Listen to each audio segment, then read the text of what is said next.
Hi, I'm Tim. Welcome to our channel, and thanks for logging on. Today we're discussing a living legend. This is the Jaeger-LeCoultre Grand Reverso 1931 Rouge, a 2012 special series exclusive to Jaeger-LeCoultre boutiques.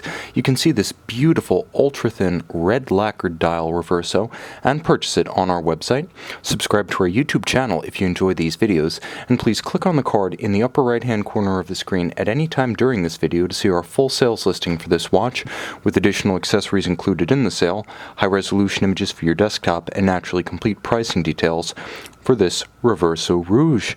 Now, the watch on my wrist is both broad and flat. In terms of case dimensions, it's exactly the same as what was effectively the 80th anniversary, the tribute to 1931 of 2011. Now, this watch came out the next year, also based on a historic Reverso from the company's Heritage Gallery, but this one with far more color and, one might say, far more gravitas, a watch that is feted by Jaeger-LeCoultre enthusiasts online. Its appeal transcends loyalty to the brand. If you like a good-looking, ultra-thin men's watch with timeless style, look no farther. Now, from lug to lug, the watch is actually a manageable 46.5. It is broad and flat and drilled fairly high at the lug, so you will want to try before you buy, but that's why we offer no questions asked return policy, so you can do exactly that. You'll note only 7.4 millimeters thick with a generously rounded sloped edge. It easily slides underneath any kind of formal cuff or tight sleeve. Dress attire and this watch go together perfectly, but it can dress down just as effectively. 27.5 millimeters wide from 9 to 3, not inclusive of the crown. I would say the lower limit for wearing this watch with security and proportion is probably a 14.5 centimeter circumference wrist of an oval profile.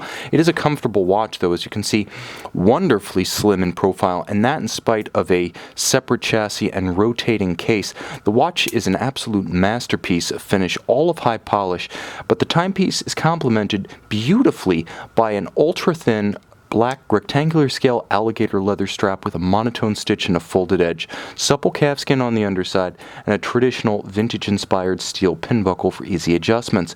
Now, the flat strap and the flat case are a beautiful aesthetic complement to each other, perfectly matched. You'll note how the swell, the very subtle swell of the strap, matches the conical profile as it swells up to meet the center case. The lugs are conical and rounded from the side, with strong rectilinear geometries when viewed from the top. You'll also note the dramatic sweep side to side of the triple gadrons at 6 and 12, and how they contrast at a 90-degree angle with the run of the case band. A beautiful homage to Art Deco architecture, industrial design, and art. The Reverso is itself a product of that era, while remaining something of an enduring monument to that era. And this watch, in contemporary size with those period details, is a beautiful blend of past and present. Now, you'll note that the dial of the watch perhaps surpasses its original. The Heritage Gallery watch is very appealing, but it doesn't have the beautiful applied metallic and polished indices. The quality of the red lacquer is better on the modern watch, appearing glossier, richer, deeper, almost as though perpetually wet. It has the appearance of red enamel, and it is flawless. And there's a traditional white-on-red railroad-style minutes track outboard, beautifully framing the dial. There's a visual tension to this watch, not so much of the Art Deco era, but almost of the futurist movement.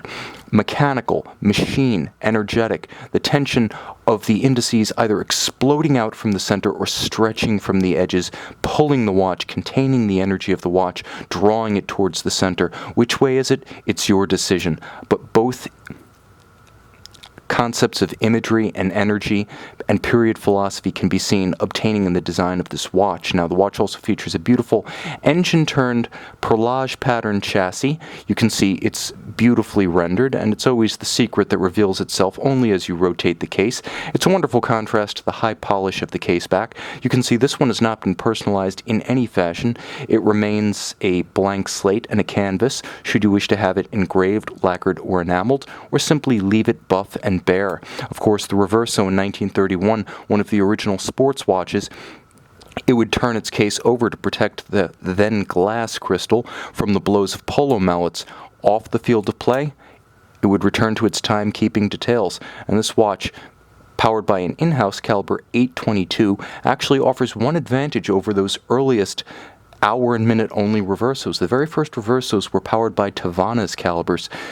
Only after 1933 did Jaeger, back then LeCoultre, actually have its own in-house caliber to power the reverso. So this watch, in-house caliber with the original dial, is a blend of the beauty of that original, but with the refinement for which the company is known in the modern era. And it's important to remember that the joint venture established between Jaeger and LeCoultre during the 1930s ultimately became the company today known as Jaeger-LeCoultre, originally conceived as a distributor expressly for the Reverso model, a collaboration between the two firms. Finally, it is a caliber 822 inside, manual winding, 45-hour power reserve, beats away at 3 Hz.